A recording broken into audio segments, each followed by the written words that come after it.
Hi everybody, welcome to another episode of Exploring Photography right here on Adorama TV. I'm Mark Wallace. Well, about a year and a half ago I did a series on the exposure triangle, understanding the ISO, the shutter, and the aperture value and how those all relate to each other.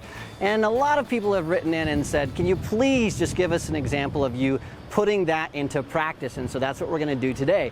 So I am in Pretoria, South Africa. I'm going to be walking the streets, shooting some street photography, maybe doing a portrait here and there. But the key to this episode is explaining my thought process. Why am I using a certain aperture? Why am I using a certain ISO value? Or why am I using a certain shutter speed? And how do all of those things relate? And so we're going to do that by me just walking, taking pictures, and explaining it as I go. So join me as we do this in this video today. All right, we're going to start by using the simplest setup possible. We have lots of light here, and so what I'm doing is I have my aperture set to f8. That is the sharpest that this lens is going to be, so really crystal clear. If you're not sure what the sharpest aperture value of your lens is, well, you can Google it or look at the Adorama Learning Center. We've probably had some discussions about that, but it's going to be around f8, maybe to f11, something like that. I have my ISO at 200 because we have lots of light. I don't need to have that cranked up, so it's going to keep everything nice and noise free. As far as the shutter is concerned, well, I'm shooting in aperture priority mode. In other words, I have set this to f8, ISO 200. The camera's going to figure out the shutter speed. Because we know we have a lot of light, it's going to be nice and fast, so I can shoot handheld. And I'm shooting with a 21mm lens, which is perfect for street photography because almost everything is going to be in focus. I can almost just point and shoot and take some great shots. So behind me, we have a lot of construction, we've got a lot of people working, we've got a lot of activity. So we're going to walk around and shoot with these settings. This is Gertrude. We just met her on the street. She said we could take pictures. I think she sort of likes me. Oh, I love you, darling. I just love you, darling.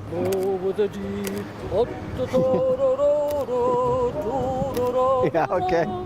And you don't know the story. And then she was then the double pole.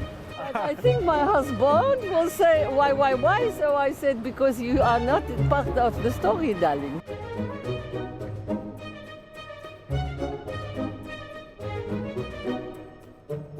Let's talk just a second about Gertrude. So she just walked up and said hello on the street and engaged with us, and what a fantastic conversation. But in that situation, that's when understanding the exposure triangle really comes into play, because I wanted to get a good shot of her, but everything was all wacky. We had this really strong backlight. The first shots I was taking were underexposed because the camera was metering for the background.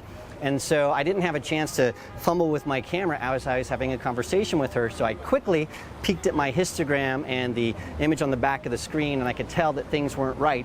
And so as she was talking, I took a picture of her feet, and that gave me a proper exposure because it was in the shade. Then I adjusted my camera manually to the proper settings, and then I was able to shoot and get some shots of her face, and everything was all correct. Zinc toilet.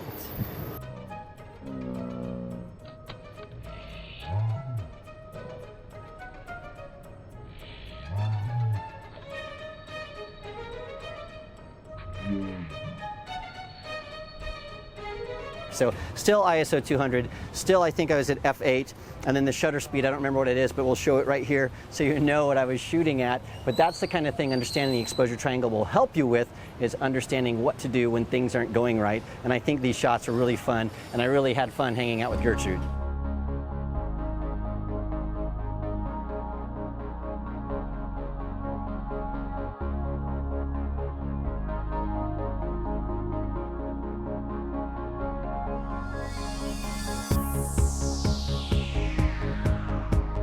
Okay, well, in this situation, what I'm doing is we have sort of this busy shopping center with lots of hustle and bustle and people buying things and eating, and so motion is the thing that's important to me. So what I've done is I've set my camera to a really small aperture value. It's an aperture value of f16, and that's going to restrict the light and force my shutter speed to be really long. So I'm shooting at a shutter speed of 1/4 of a second, 1/4 of a second at ISO 200, and that's going to blur everything that's moving. But because my camera's on a tripod, anything that's not moving, like the ground and the environment, is going to be perfectly still, and that'll give us that sense of motion. So slow shutter speed, low ISO, closed down aperture, almost everything's going to be in focus, and now we can see that we have this sort of hustle and bustle scene, and it works just fine.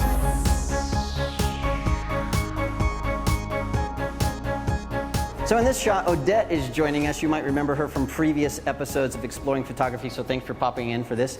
We are really in a dark environment right now. It's really, really low light. We have the gain turned up on the video camera, so it might not look like that. So what settings do I use? Well, what I'm going to do is we're going to shoot against this brick wall. We're going to do a black and white exposure here to be sort of really nice and contrasty. So what I'm going to do here is I'm going to start at an aperture value of 2.8. That's going to let in a lot of light. I'm at ISO 200. That's my base ISO. So when I try to take this shot, so you stand right there, I look and I see that, oh my gosh, I'm at 1/8 of a second. That is really slow. So I'm going to have some problems with camera shake. So the next thing I'm going to do is, at 1/8 of a second, I know I really need to crank up my ISO. So I'm changing my ISO from 200 all the way up to 800. Now on this camera, it doesn't do really well above ISO 800, so I'm stopping there. Now I'm going to check and see what my shutter speed is to see if I can shoot handheld. So we're going to look again, and now I'm seeing that my shutter speed is about 1/30th of a second, which is still going to be a little bit shaky. So what can I do? My ISO is increased, my aperture is open. Luckily, I have a lens that goes from 2.8 all the way to 1.4. That's a full stop. That's going to allow me to shoot handheld, and because we have that nice shallow depth of field against this, it doesn't really matter how much is in focus as long as I focus on the eyes. So ISO 800 for the low light, aperture at 1.4 also because of low light, and now we're going to shoot. Are you ready? Okay, let's begin. Beautiful. I love those eyes.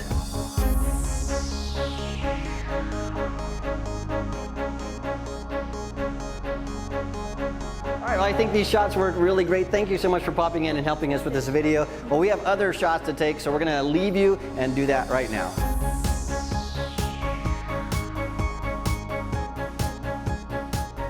Jimmy and Floyd. Jimmy and Floyd. Jimmy and Floyd. I'm going to take one more picture of you guys when we're going to film it. Is that all right? Sure, it's okay. All right, Jimmy and Floyd are going to let me take pictures. So I'm shooting this at f2, shallow depth of field. We're sort of in low light here. That's going to work out on my 35mm lens. Give me your best Jimmy and Floyd expression.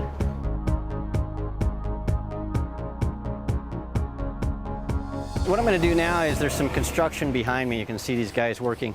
I want to maybe get a couple of shots from them, but I want to isolate the workers, and so I'm going to use a shallow depth of field, which requires a wide open aperture. This is a 50mm lens, so it's not going to be too shallow at distance. So I'm going to go all the way to 1.4. That's wide open.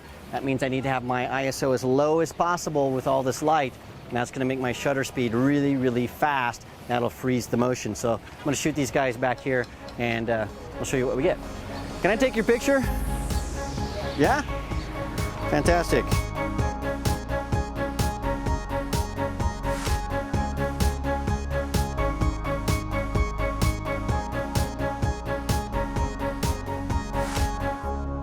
Amos. This is Amos. Amos. What is it? Amos. Amos. All right, thank you. That was awesome. All right, well, I think we've shot enough to illustrate the point of how the exposure triangle works. Remember, if you're thinking about motion, you're thinking about the shutter speed. A slow shutter speed shows motion like we shot in that busy little market there. A fast shutter speed is going to freeze motion. If you're concerned about depth of field, how much is in focus, wide open aperture with a long lens is going to give you shallow depth of field like we shot with construction workers, or a nice short lens, 21mm like I used for the street photography. It's going to have everything in focus with an aperture value of about f8. So if you're concerned about depth of field, think aperture first. But if you're in low light, then you're going to start thinking about your ISO to bring that up so that you can capture that low light as best as possible. Once you start playing with this, you'll see that it works every single time. You just need to practice, practice, practice, and you'll see that all of these things start to relate automatically in your brain, and you'll be able to adjust very, very quickly. Thank you so much for joining me for this episode of Exploring Photography. Don't forget to subscribe to Adorama TV. It's absolutely free, so click the button and subscribe right now. Thanks for joining me, and I'll see you again next time.